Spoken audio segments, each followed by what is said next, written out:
Hi students, welcome to SR academy.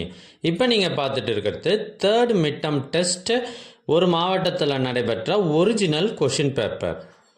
எங்ககிட்ட பல்வேறு மாவட்டங்களில் நடைபெற்ற ஒரிஜினல் கொஷின் பேப்பர்ஸ் நிறையவே இருக்குது. இது எல்லாம் உங்களுக்கு வேண்டுமா? அதுக்கு நீங்கள் செய்ய வேண்டியது, முதல்ல நம்ம சேனலை சப்ஸ்கிரைப் பண்ணுங்கள். அதுக்கப்புறம் கமெண்ட் ஓப்பன் பண்ணுங்கள். ஃபஸ்ட்டு கமெண்ட்டில் உங்களுக்கு தேவையான லிங்க் இருக்குது. இதில் அனைத்து சப்ஜெக்டுகளுக்குமான கொஷின் பேப்பர்ஸ் இருக்குது.